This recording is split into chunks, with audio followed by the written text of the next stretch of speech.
بسم اللہ الرحمن الرحیم۔ السلام علیکم ورحمۃ اللہ وبرکاتہ۔ اسماعیل نے واضح الفاظ میں تحریر کیا ہے کہ اگر میں اس کی امانت تسلیم نہیں کروں گا تو پھر مجھے اور میری ماں کی زندگی کو انتہائی سنگین خطرہ لاحق ہو سکتا ہے۔ بے شک میں آپ کے وطن سے پیدا نہیں ہوا، لیکن آپ خوب جانتی ہیں کہ میں اپنی حقیقی ماں کی طرح ہمیشہ آپ کے ساتھ بھی اسی عزت و احترام کے ساتھ پیش آیا ہوں، اور دونوں محترم ہستیوں کے درمیان کبھی کوئی ایسی تفریق کی کوئی دیوار کھڑی نہیں کی کہ جسے دیکھ کر اہل دنیا انگشت نمائی کر سکے۔ پھر اسماعیل نے میری والدہ محترمہ کی باری ایسی بے رحمانہ بات کیوں تحریر کی؟ کیا اسماعیل کا یہ حکمہ خط آپ کی نظر سے نہیں گزرا؟ اگر گزرا ہے تو خدا کے لیے اسے سمجھانے کی کوشش کیجیے۔ وہ میری ہی نہیں، اس کی بھی ماں ہے۔ میری سمجھ میں نہیں آتا کہ اس نے آخر ایسا کیوں کیا۔ اپنے خود غرضانہ مقصد کی تکمیل کے لیے کوئی بیٹا اپنی ماں کو بھی یرغمال بنا سکتا ہے؟ صورتحال صحیح ہونے کے باوجود میرا ذہن اس بات کو تسلیم نہیں کرتا، اور اگر اس نے آپ کی مرضی سے یہ خط تحریر کیا ہے تو میں نہایت ادب و احترام کے ساتھ عرض کروں گا کہ حصول اقتدار کے لیے ایسے پست حربے استعمال نہ کیجیے۔ مجھے اندیشہ ہے کہ آپ کے اس وحشیانہ عمل سے امیر ایلبتگین اور امیر سبکتگین جیسے شریف النفس حکمرانوں کی روحیں نہ تڑپ اٹھیں، اور پھر آپ کی ذات گرامی تاریخ غزنی کا ایک شرمناک حوالہ بن کر رہ جائے۔ میں آخری التجا یہی کر سکتا ہوں کہ آپ کی طرح میری والدہ محترمہ بھی ایک سوگوار اور غم زدہ بیوہ ہیں۔ آپ ان کی محترم ذات کو سیاست کی بساط کا ایک حقیر مہرہ بنانے کے بجائے ان کی دلجوئی کیجیے کہ وہ اس وقت بہت تنہا ہیں۔ میں طویل فاصلوں کے باوجود ان کی بے چارگی کا اندازہ کر سکتا ہوں۔ اس التجا کے بعد مجھے یقین ہے کہ مادر مہربان ماضی کی روایتوں کو برقرار رکھیں گی۔ آپ کا دور افتادہ بیٹا محمود۔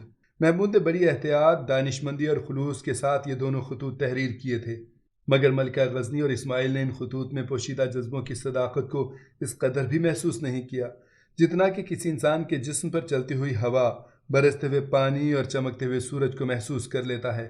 حوث اقتدار نے دونوں ماں بیٹے کے ذہنوں کو ایک مختصر سے دائرے میں قید کر دیا تھا، اور وہ دائرہ تھا تاج و تخت کی خود پسندانہ طلب اور غیر دانشمندانہ سوچ۔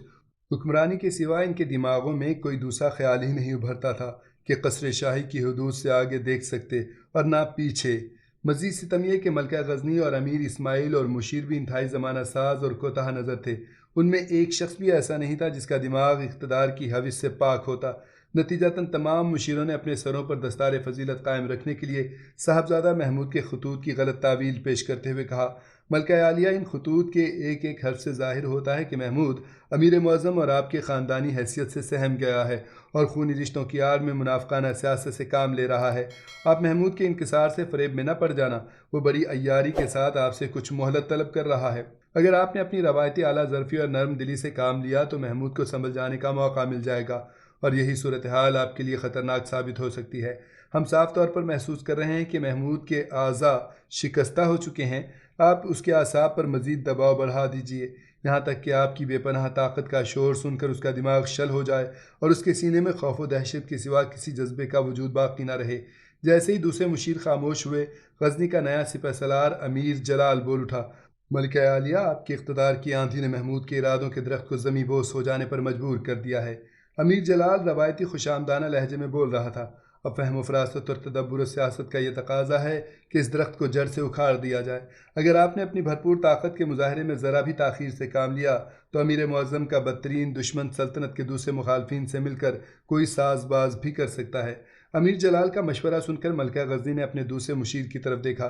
صاحبزادہ محمود کو لکھ دیا جائے کہ وہ غزنی حاضر ہو کر رعایا کے سامنے امیر معظم کے دستکار کشادہ پر بیعت کر لے اور عملی طور پر اپنے خلوص وفا کا یقین دلائے، ورنہ اسے حکومت وقت کا باغی تصور کیا جائے گا۔ مشیروں کی بیجا تعریف و توصیف نے نوعمر امیر اسماعیل کے ذہن کو اس طرح معاف کر دیا جیسے کوئی شرابی کثرت بادانوشی کے سبب اپنے ہوش و حواس گنوا دے اور فرش زمیں کو چھوڑ کر عرش کی طرف تصوراتی پرواز کرنے لگے۔ پھر اسی مدہوشی، سرشاری اور عاقبت نہ اندیشی کی کیفیت میں امیر اسماعیل کے بجائے ملکہ غزنی نے براہ راست محمود کو مخاطب کرتے ہوئے کہا، فرزند، تم نے مجھے مادر مہربان کہہ کر پکارا ہے۔ میں تمہارے اختیار کردہ انداز تخاطب سے فی الوقت بہت مسرور و مطمئن ہوں، مگر میری یہ مہربانیاں تمہاری اطاعت و فرما برداری سے مشروط ہیں۔ اب تم بچے نہیں ہو کہ ماں اور بیٹے کے رشتے کی نزاکتوں کو سمجھنے سے قاصر رہو۔ میں تمہیں یقین دہانی کراتی ہوں کہ میرا کرم اس وقت تک سایہ فگن رہے گا جب تک تم پوری سچائی اور دیانتداری کے ساتھ میرے سامنے اپنی گردن خم رکھو گے، لیکن جیسے ہی تمہاری گردن میں منافقانہ اور باغیانہ تناؤ پیدا ہوا تو پھر یہ مادر مہربان قہر و غضب کے پیکر میں ڈھل جائے گی۔ تم نے اپنی آنکھوں سے ایسے بے شمار مناظر دیکھے ہوں گے کہ شفیق و مہربان ماں باپ نافرمان اولاد کو اپنی بے مثال محبت کے حلقے سے خارج کر دیتے ہیں۔ آج کل تم بھی اس آزمائش سے دوچار ہو۔ اگر تمہارے دل میں کھوٹ نہیں ہے تو یقیناً تم اس آزمائش میں پورے اترو گے، ورنہ دوسری نافرمان اولادوں کی طرح دنیا کے ساتھ اپنی آخرت بھی تباہ کر ڈالو گے۔ غور سے سنو، تمہاری آزمائش یہ ہے کہ تم بلا تاخیر غزنی حاضر ہو کر رعایا کے سامنے اپنی وفاداری کا اعلان کرو اور مجمع عام میں کھڑے ہو کر لوگوں کو بتا دو کہ تمہیں والد مرحوم کی وصیت سے ذرا بھی اختلاف نہیں ہے، اور تم چھوٹے بھائی اسماعیل کو صدق دل کے ساتھ اپنا امیر تسلیم کر چکے ہو۔ یاد رکھو، تم اس وقت وفاداری کے امتحان میں کامیاب قرار پاؤ گے جب تمہارے چہرے پر حوث اقتدار کا کوئی عکس نمایاں نہیں ہوگا اور سینے میں حکمرانی کی کوئی خواہش زندہ نہیں رہے گی۔ ہم تمہیں جو کچھ عطا کریں گے اسے اپنے دامن میں سمیٹ لو گے، اور جس چیز سے روک دیں گے اس کی طرف اپنا ہاتھ نہیں بڑھاؤ گے۔ جہاں تک تمہاری رعایا کا تعلق ہے تو اس سلسلے میں بس اتنا ہی کہا جا سکتا ہے کہ تم یہاں کی صورتحال سے قطعاً بے خبر ہو۔ تمہاری والدہ نے مذہبی اور سیاسی اعتبار سے ناقابل معافی جرم کیا ہے۔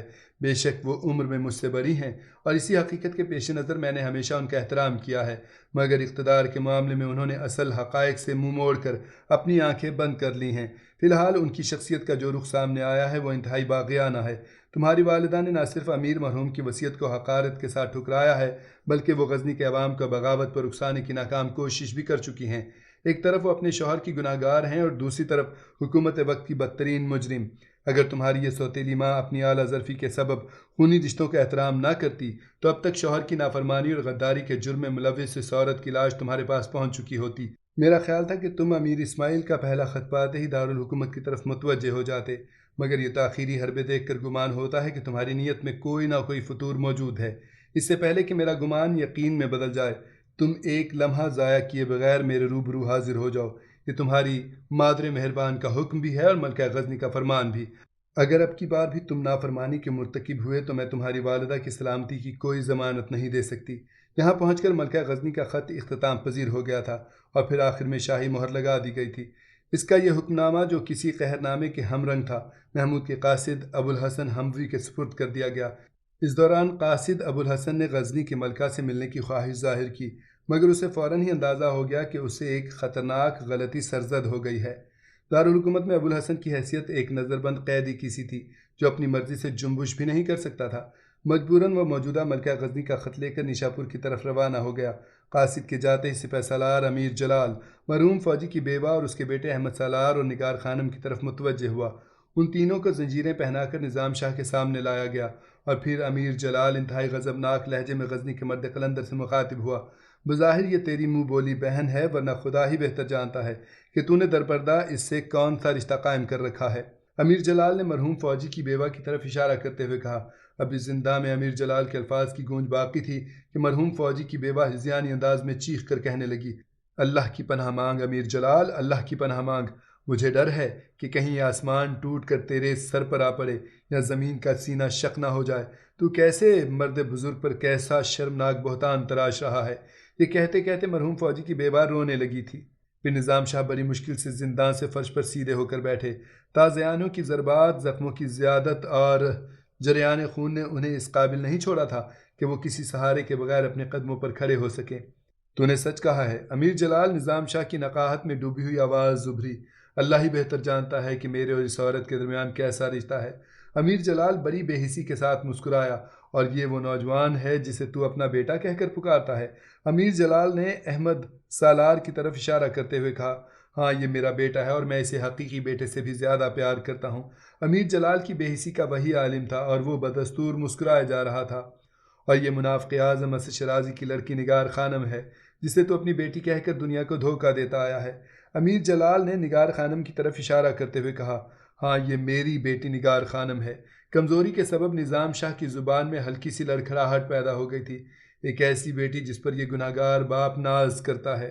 تیری باتوں سے ظاہر ہو گیا ہے کہ یہ تینوں تجھے بہت محبوب ہیں۔ اب امیر جلال کی تحقیر آمیز مسکراہٹ سے صفاقی کا رنگ جھلکنے لگا تھا۔ میں نے فیصلہ کیا ہے کہ تیری ان محبوب ہستیوں کو تیرے ہی آنکھوں کے سامنے مسلسل اذیتیں دیتا رہوں اور پھر انہیں موت کی گہری نیند سلا دوں۔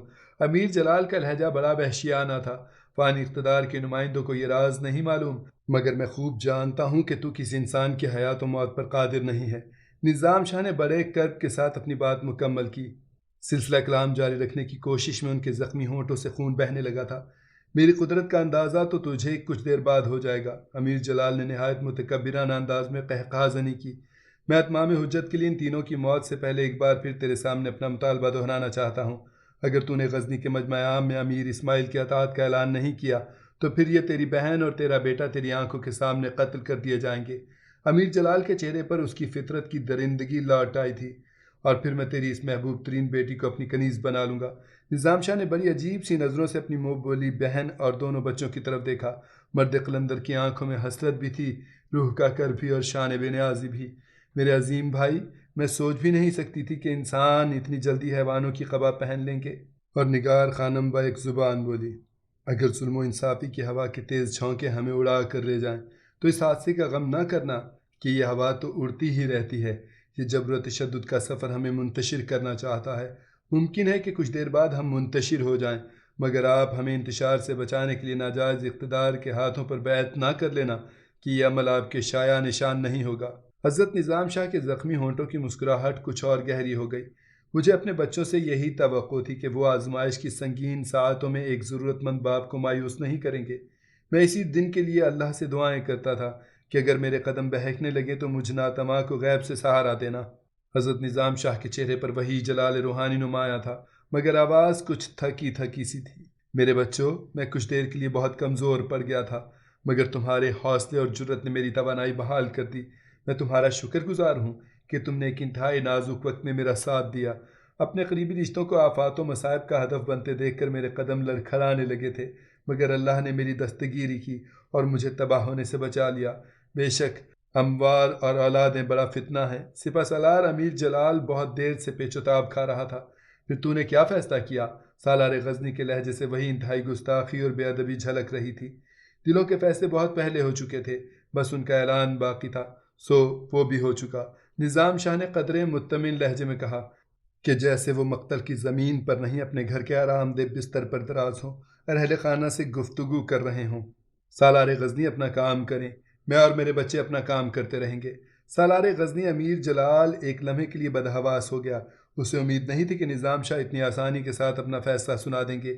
امیر جلال کو یقین تھا کہ یہ زخمی بوڑھا اپنے اہل خانہ پر نازل ہونے والی مصیبت کے تصور سے ہی لرز جائے گا اور پھر اس کی زبان جبراً ہی صحیح امیر اسماعیل کی شان میں قصیدہ بیان کرنے لگے گی۔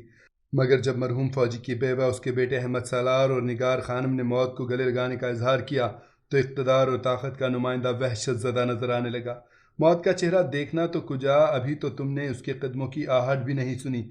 امیر جلال درندے کی طرح چیخ رہا تھا، تم مجھے پہچانتے نہیں کہ میں کون ہوں اور ریاست کے غداروں سے کیسا سلوک کرتا ہوں۔ شاید موت کے خوف سے تمہاری سماعتوں میں خلل پیدا ہو گیا ہے، اس لیے ایک بار پھر غور سے سن لو۔ یہ خبط الحواس اور مجنون بوڑھا تو بہت جلد دنیا سے گزر ہی جائے گا، مگر تم اپنی جانوں سے یہ خوفناک کھیل نہ کھیلو۔ ابھی تم نہیں جانتے کہ میں نے تمہارے لیے کیسی دردناک موت کا فیصلہ کیا ہے۔ امیر جلال کے اس وحشیانہ سوال کے جواب میں کوئی آواز نہیں ابھری۔ ایسے لگ رہا تھا جیسے تمام افراد نے سالار غزنی کی دھمکیوں کو کسی دیوانے کا ہذیان سمجھ کر نظر انداز کر دیا ہو۔ زندان کے دور و دیوار پر چھایا ہوا گہرا سکوت امیر جلال کے لیے بڑا جان لیوا تھا۔ اس نے محسوس کیا جیسے چار کمزور قیدی ایک آمر کے بے پناہ اختیارات کا مذاق اڑا رہے ہوں۔ آخر امیر جلال کے اعصاب ٹوٹ گئے اور اس نے اپنے سپاہیوں کو حکم دیا، پہلے اس نوجوان کے جسم پر مشق ستم کرو، پھر میں دیکھتا ہوں کہ اس کے باپ میں کتنی قوت برداشت ہے۔ امیر جلال کا اشارہ احمد سالار کی طرف تھا۔ اس حکم کی گونج ختم ہوتی ہی احمد سالار کے جسم پر طاقتور سپاہیوں کے تازیانے برسنے لگے۔ بڑا ہی جاں گداز منظر تھا۔ امیر جلال نے ایک عجیب سی مسکراہٹ کے ساتھ نظام شاہ کی طرف دیکھا۔ ان کے چہرے پر کئی رنگ ابھر کر ڈوب چکے تھے۔